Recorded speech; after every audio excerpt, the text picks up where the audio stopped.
हाँ, बहुत अच्छा लग रहा है मुझे, बहुत ज़्यादा अच्छा। तुम कुछ बात शुरू करो, तुम कुछ बोलो, है ना?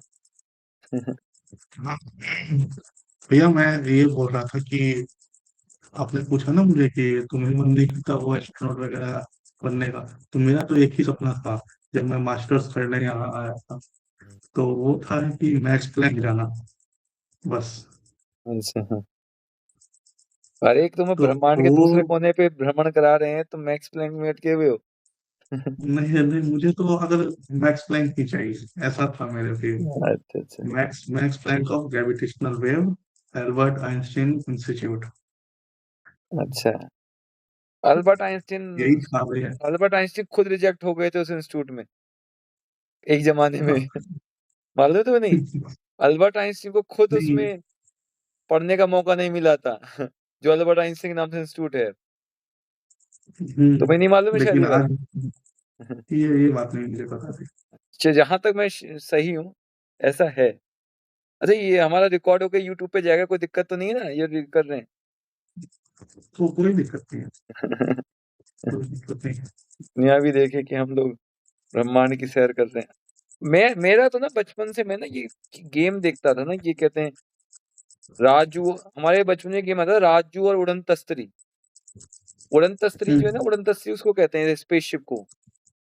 उसके अंदर हम्म, यूएफओ के बारे में बताया गया था, मतलब सेकंड क्लास में था मैं। यूएफओ का हम्म, बारे में सुना सेकंड क्लास में, मतलब तुम सरप्राइज हो गए जान करके। और अच्छा। मतलब अब तो, मतलब अभी भी लगती है फैंटासी सी है, लेकिन अब क्या कर सकते हैं। है ना? अभी आपको क्या लगता है, मतलब रियल वर्ल्ड में यूएफओ एग्जिस्ट करता है? मुझे लगता है कि होगा जरूर, यूएफओ वगैरह ना, होगा जरूर, मुझे लगता है। अच्छा। तो मुझे ऐसा फील नहीं होता है कि एलियंस वगैरह होंगे या नहीं देखो, यूएफओ इसे होगा। इसे अब सोचो कितना बड़ा ब्रह्मांड है, तुम ये बताओ, कितना बड़ा ब्रह्मांड है। हम्म, तुम तो हम्म, जानते हो, जनरल रिलेटिविटी पढ़ा है, ग्रेविटी पढ़ी है, इतनी कितना बड़ा है ब्रह्मांड? ब्रह्मांड तो बहुत बड़ा है। कितना, ये तो बहुत बड़ा तो रिक्शे वाला भी बोल देगा। तुम बताओ थोड़ा सा। कितना बड़ा है? ये ब्रह्मांड का अगर क्लासिफिकेशन देखा जाए तो कितना है, मतलब 69% ऑफ यूनिवर्स का डार्क एनर्जी कंसिस्ट किया है। और 27% ऑफ डार्क मैटर है। ओनली 5% है विजिबल यूनिवर्स, जिसमें हम लोग एग्जिस्ट करते हैं। आप खुद सोचिए, वो फिर भी देखने में कितना बड़ा लगता है। तो सोचो कि ब्रह्मांड कितना बड़ा होगा, जिसमें 5% में हम लोग विजिबल यूनिवर्स में है, सिर्फ ओनली 5%। हाँ, तो तुम विजुअल की भी बात कर रहे हो, तो तुम ये देखो ना कि ये, अब जैसे हम जिसमें जब पहले जिसमें दुनिया को हमारा नहीं देखा। मिल्की वे गैलेक्सी वगैरह सारा कुछ एग्जिस्ट करता हाँ, तो बहुत बड़ा है है ना। ना। तो अभी तुम ये देखो हम्म। कि ऐसा कैसे हो सकता है कि जब वो भाई, जब अब हम लोग नहीं जानते, जब अमेरिका, तो अभी अमेरिका तो था ना, अमेरिका हाँ। था, अफ्रीका था। ऐसा तो नहीं है कि अमेरिका अफ्रीका नहीं था, हम नहीं जान रहे थे ना, हमारे पास साधन नहीं थे बिल्कुल जाने के, बिल्कुल। है ना? ट्रैवल करने का तरीका नहीं था हमारे पास में, है ना? हम्म।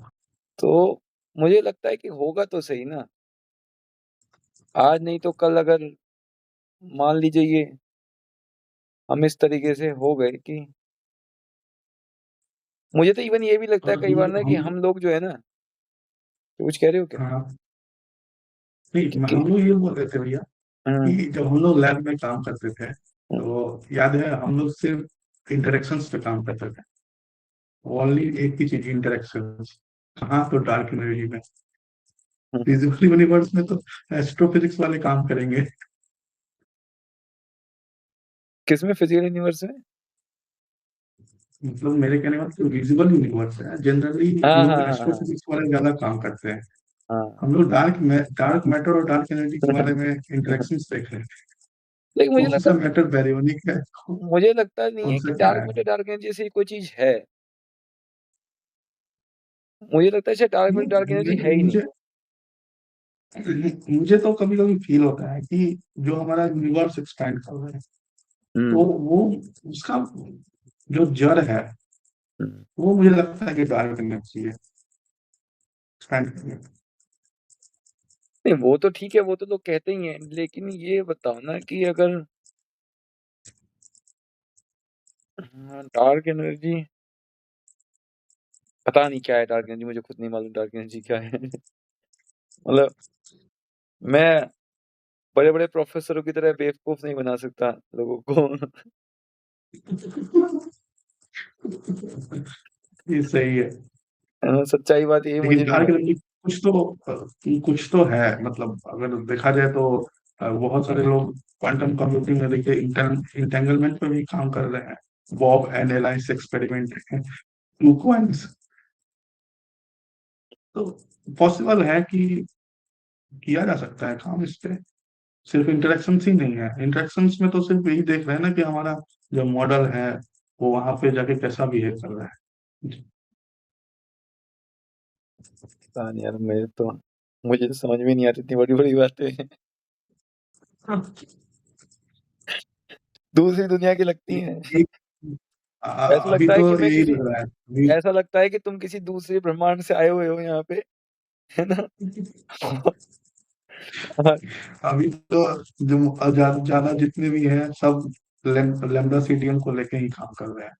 किसी को मैंने नहीं देखा कि इसके बियॉन्ड जाते, मतलब मुझे अभी तक तो देखा नहीं। Lambda CDM, lambda lambda CDM standard model मान के रखे हुए हैं।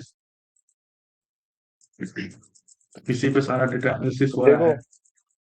सब कुछ इस बात पे निर्भर करता है कि कौन किसको कितना बेवकूफ बना सकता है। जो कि डार्क मैटर के पास जाना तो पॉसिबल है नहीं, तो बेवकूफी बना लेते हैं। कौन क्या जान रहा है।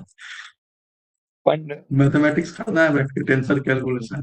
हम्म, नहीं मैथमेटिक्स में आनंद तो आता है, और फंड जितना, खैर हम किसी पे आक्षेप नहीं करना चाह रहे हैं भाई, हमें ये कोई हक नहीं है हम्म किसी पे भी आक्षेप करने का। हम्म लेकिन मेरा जो यहाँ पे मतलब इंटरेस्ट है ना, मतलब मैं जो बात करना चाह रहा हूँ तुमसे,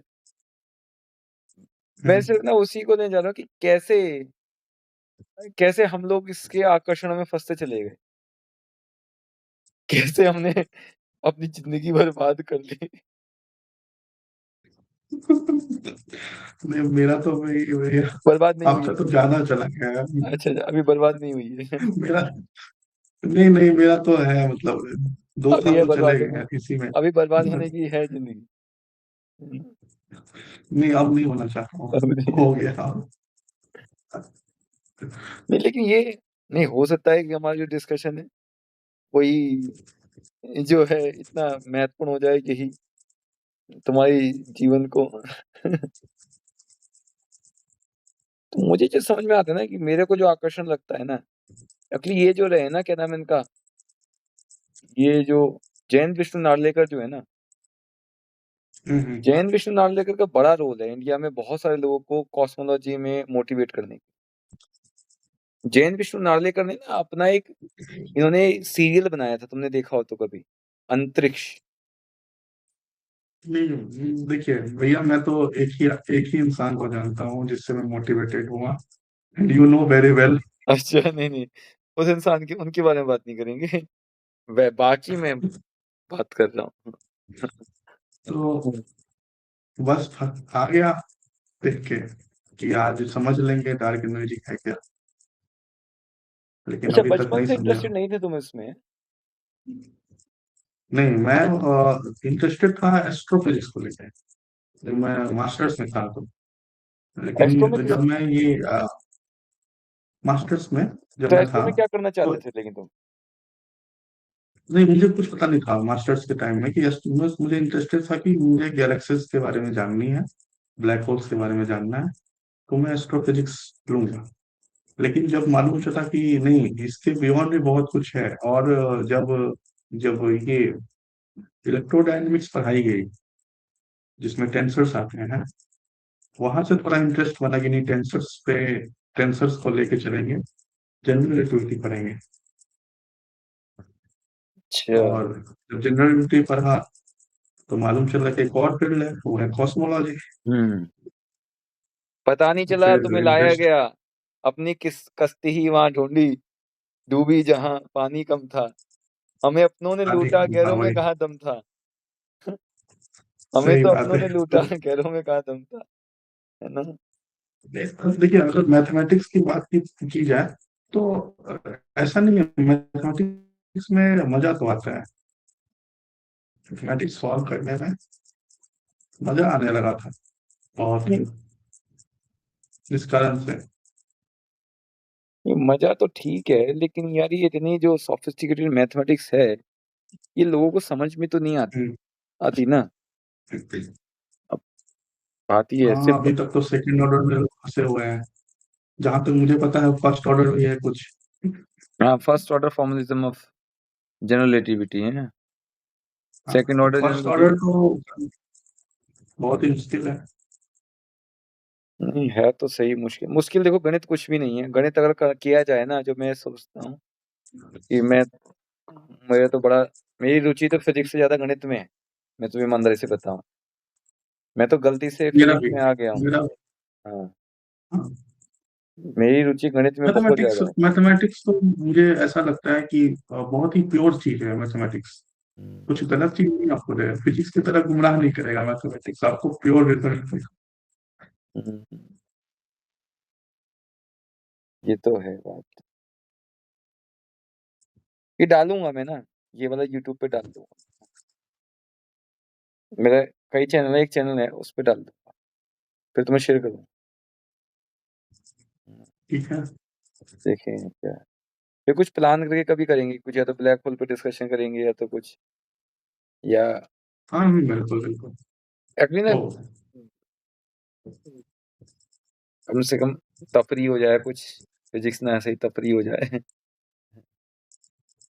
रिकॉर्ड बंद कर दी क्या आप? नहीं, बंद नहीं किया मैंने, रिकॉर्ड कहाँ बंद किया है।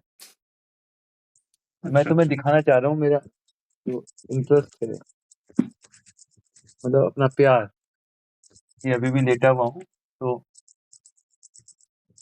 यहाँ साइड में भी क्या है, किताब या कॉपी ना, ये देखो, दिख जाए तो दिखेगी, इसमें पता नहीं दिखेगी, दिख रही है।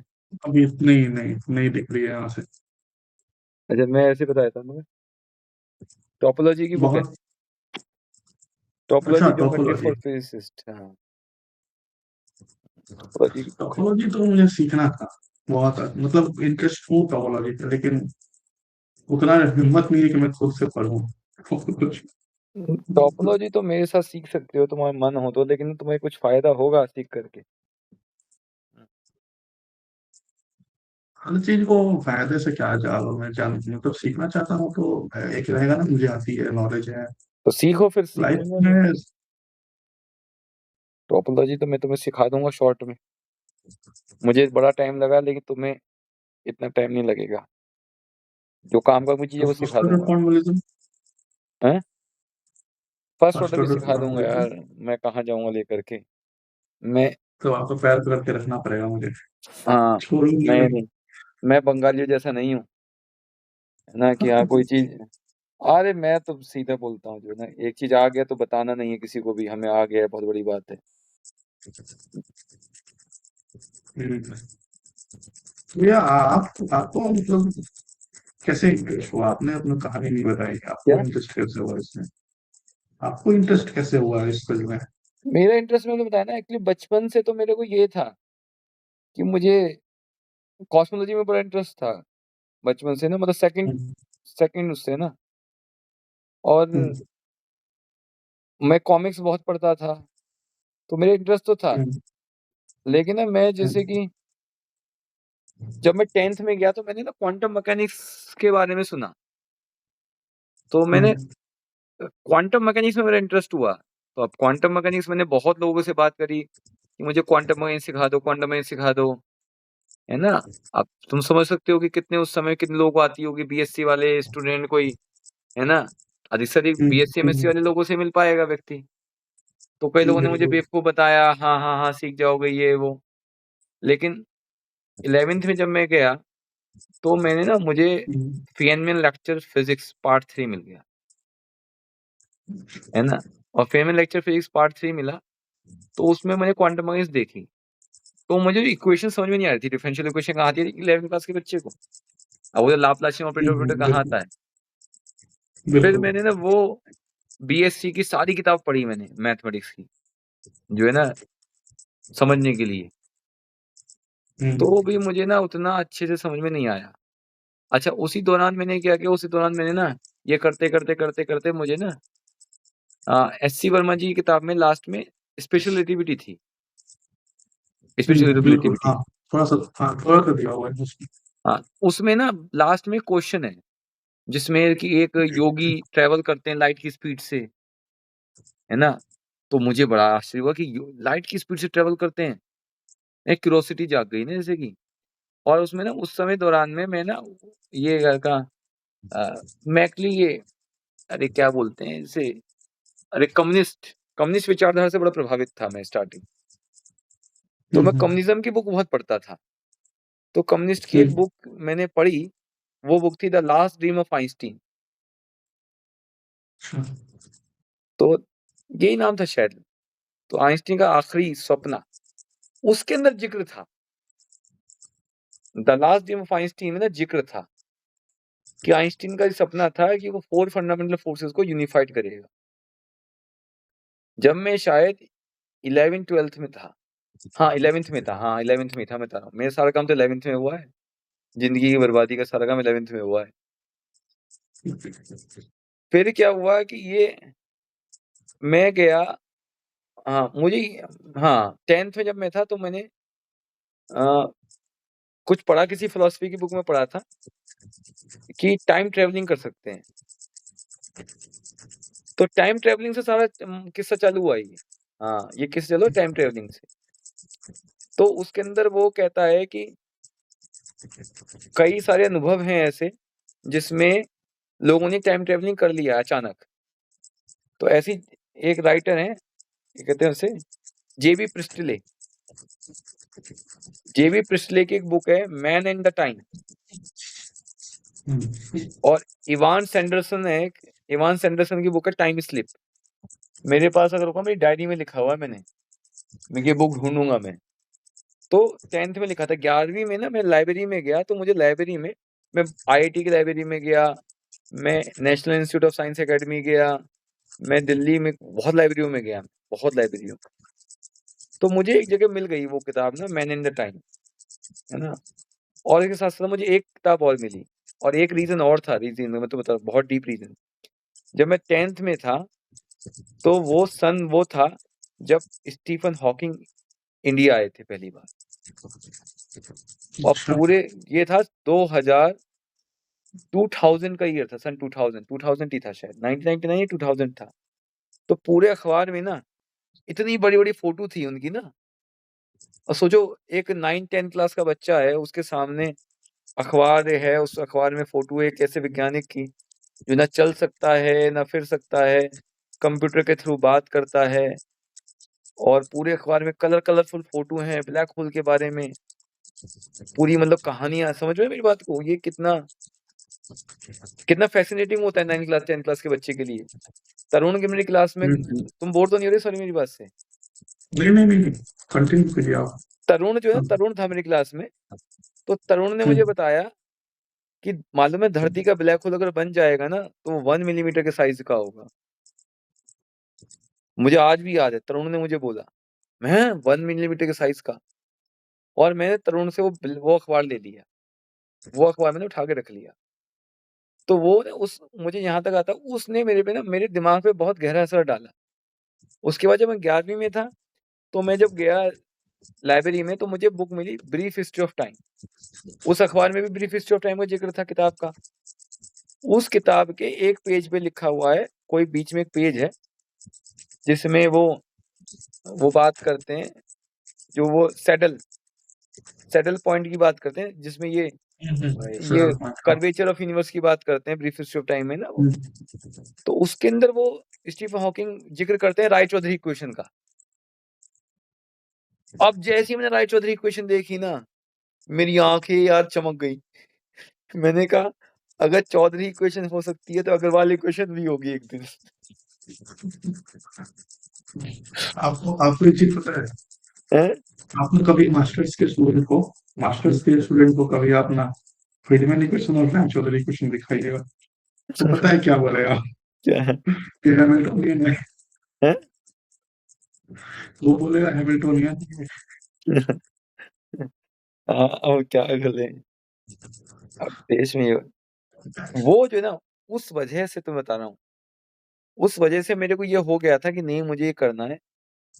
और थोड़ा-सा ऐसा रहा कि मेरा वो मैं 11th-12th में ही ना इतने साइंटिफिक इंस्टीट्यूट में घूम चुका था उस दौरान ही, कि मुझे ये समझ में आ चुका था कि इंडिया में एक्सपेरिमेंटल फिजिक्स में काम नहीं होता है। सोचो 12वीं क्लास में मुझे ये समझ हो गई थी, हम्म। है ना? मैं तो थ्योरेटिकल पूछा, अगर आप एक्सपेरिमेंटल की बात कर रहे हो या हुँ, थ्योरेटिकल कौन सा होता है? यहाँ पे कोई तो हार्डकोर थ्योरिस्ट है ही नहीं, नहीं। अब ये जानने में ज़्यादा टाइम लग गया ना। लेकिन थ्योरी में मुझे ये था एटलीस्ट कि थ्योरी में ना मैं मैं कभी भी किसी के साथ काम करे ना करने से कोई मतलब नहीं था। मुझे ये था कि थ्योरी में मैं अकेला भी कर सकता हूँ, जो करना होगा। बिल्कुल। और ये भी मैं ये गलत नहीं कहूँगा, कोई रिसर्च किया है नहीं किया वो अलग मैटर है। लेकिन मैंने पढ़ा और मुझे पढ़ने से कोई ना रोक सकता था, ना कोई रोक सकता है, ना कोई रोक सकेगा। कोई तो रोक नहीं ना, लेकिन अब मैं लैब का अगर गुलाम हो जाता ना, तो फिर ये रहता कि भई ये चाहिए, ये चाहिए, ये चाहिए, वो चीज़ नहीं रही एटलीस्ट कम से कम। देखिए, आपने जैसा आप बताया ना कि अग्रवाल इक्वेशन क्यों नहीं हो सकता था, लेकिन हुँ। किसी ने इंडिया में पूरा किया है अपना ड्रीम। हाँ, हाँ। गेस कीजिए कौन? क्या अग्रवाल इक्वेशन कह रहे हो? नहीं नहीं, आपने बोला ना कि अग्रवाल इक्वेशन क्यों नहीं हो सकता है, तो राय चौधरी इक्वेशन हो सकता है। हाँ। तो किसी ने इंडिया में अपने नाम से, मतलब आप भी जानते हैं उसे, किया है। हाँ, तो बहुत लोगों ने किया है। भाई, रमन देखो वो इफ़ेक्ट बहुत है। ही रिनाउंड है एकदम। अरे रमन इफेक्ट नहीं, हम कॉस्मोलॉजी की बात कर रहे हैं। कॉस्मोलॉजी में तो चौधरी तो अमोल राय चौधरी तो हैं ही, चौधरी इक्वेशन। नहीं, और भी हैं। और भी है, तो ये उनको क्या है? उनको ये भी उनको देख के किया होगा या उनसे प्रभावित हुए हो। वो साहनी का भी तो है, साहनी का। सेन कंजेक्चर। हाँ, सेन कंजक्चर भी है, सेन कंजक्चर भी है। अशोक सेन का है। मैंने मैंने पढ़ा था उसके बारे में कि सेन कंजेक्चर बना कैसे, हाँ। मतलब कैसे इन्होंने किया, क्योंकि नोबेल नोबेल प्राइज के हकदार थे लेकिन मिला नहीं। नहीं, कंजक्चर पे नहीं मिलेगा नोबेल प्राइज़। देखो कंजक्चर तो मैथमेटिकल वो काम है। नोबेल प्राइज़ ना कभी भी मैथमेटिकल काम पे नहीं मिलता है। वो किसी ब्रेन, एप मुझे जहाँ तक याद है कि मुझे, मैं जब पढ़ा था तो मुझे मालूम था कि इन्होंने शायद स्ट्रिंग थ्योरी में ब्रेन वर्ड्स के बारे में डिस्कस किया था नहीं, स्ट्रिंग थ्योरी शायद। को लोग मानते नहीं है ना। एग्ज़ैक्टली स्ट्रिंग थ्योरी को लोग इसमें गिनते नहीं है फिज़िक्स में प्रॉपर्ली। क्योंकि उसका हाँ, एक्सपेरिमेंटल कोई वेरिफिकेशन मिला नहीं है ना प्रॉपर्ली, है ना? और ये सेन कंजेक्चर शायद ब्रेन्स पे ही है ना, ब्रेन्स पे है। हाँ, मुझे तो खुद ध्यान नहीं है ब्रेन ब्रेन क्या है, स्ट्रिंग थ्योरी कहाँ इतनी पढ़ी भी नहीं है। और स्ट्रिंग थ्योरी भैया, अगर आपको, अगर को भी फिलहाल जितना आप जानते हैं, आप अभी किस पे मतलब फैसिनेटेड हो कि काम करना चाहिए? मुझे तो लगता है ना, देखो कि जो देखो देखो मूल उद्देश्य तो होता है, आदमी समझना चाहता है ना, ब्रह्मांड को समझना ही चाहता है ना इंसान तो। हम्म, और मुझे लगता है कि जो ये ब्लैक होल है ना, मुझे हमेशा से हम्म, लगता है कि इसमें कुछ ऐसा रहस्य छुपा हुआ है कि जब हम इसको डीप में समझेंगे ना, तो हमें कॉस्मोलॉजी के भी ना और हम्म। रहस्य, या फिर इंसान के दिमाग को समझना चाहिए, सब खत्म करो, ब्रेन को ही समझना चाहिए। ब्रेन जो है ना, मतलब कहीं ना कहीं उसका बहुत लिंक है। तो ब्लैक होल में आप मतलब क्या देखना चाहते हो, मतलब? मेरा क्वेश्चन है कि ब्लैक होल का ना शेप, क्या ब्लैक होल की शेप एग्जैक्ट स्फेरिकल ही होती है? नहीं, मुझे तो ऐसा नहीं लगता है, क्योंकि रोटेटिंग ब्लैक होल्स भी है ना। रोटेटिंग ब्लैक होल से तो जरूरी तो डिस्टरबेंस के कारण हो सकता है कि शेप स्फेरिकल ना हो हमेशा, चार्ज है, स्फेरिकल है, सबको एक जैसे तो हम लोग नहीं ट्रीट करते हैं। तो क्या सरफेस कैसा होगा ब्लैक होल का, कैसा होता है, स्मूथ, परफेक्ट स्मूथ होगा क्या? स्मूथ तो नहीं होना चाहिए, स्मूथ नहीं हो, कर्विंग हो सकता है। नहीं, लेकिन जो नो हेयर थ्योरम है, नो हेयर हम्म, थ्योरम के अकॉर्डिंग तो परफेक्ट स्मूथ होना चाहिए सरफेस ब्लैक होल का। इसके बारे में मुझे आइडिया मतलब नहीं। मैं कोई बहुत जानकार आदमी नहीं हूँ इन सब चीजों का, हो सकता है मैं गलत भी हूँ, हम्म, है ना। भाई हवा में तीर, भाई को हो सकता है कोई बहुत ही रेनाउंड फिजिसिस्ट हमारी बात सुने कहे कि क्या दो है ना डी दो आपस में बेवकूफ। बात कर रहे हैं, है ना। लेकिन भाई लेकिन अब भैया, अगर अगर अगर मैं अगर सोचूं जरा ना, तो मुझे मुझे जैसा लगता है कि जहां तक रिसर्चर्स हैं अभी तक यही काम कर रहे हैं कि अपना मॉडल तैयार किए और उसको किसी भी तरह एनी हाउ फिट कर दिया। उसको मोड़ देते हैं जनरल रिलेटिविटी की तरफ, उसके लिमिट पे। अपना, अब जैसे कि जनरल रिलेटिविटी टेस्टेड है, इस कारण से ही मोड़ते हैं। तभी तो मॉडिफाइड ग्रेविटी पे लोग देख रहे हैं ना, मॉडिफाइड ग्रेविटी। वैसा कुछ अगर थ्योरी बने, ये भी हो सके उससे ब्लैक होल टेस्ट हो जाए। नहीं नहीं, ब्लैक होल का ना क्वेश्चन मेरा ये है कि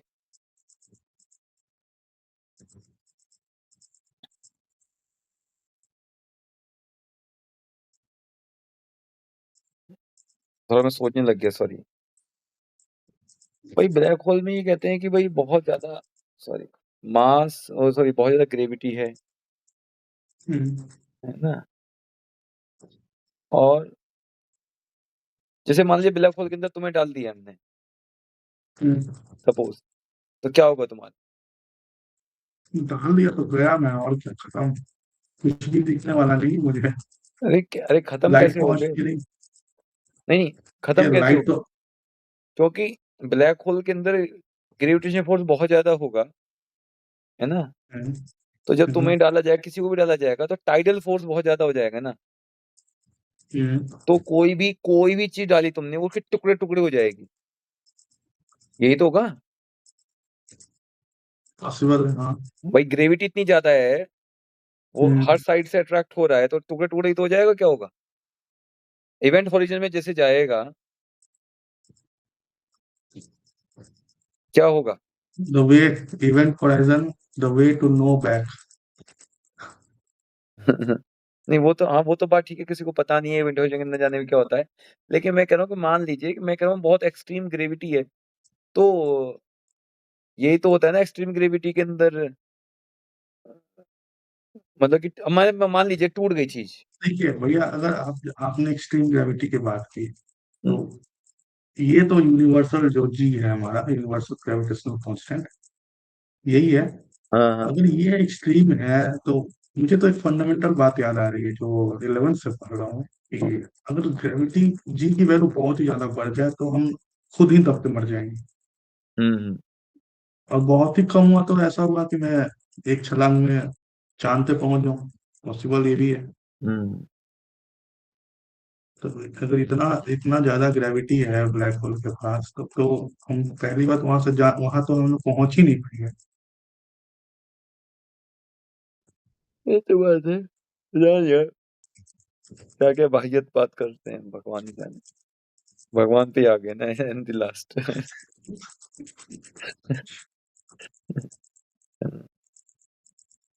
इसी से पता ये सब पता है, ये सब सिर्फ मैथमेटिकल इक्वेशन में ही दिखता है, रियल वर्ल्ड में नहीं एग्जिस्ट करता है।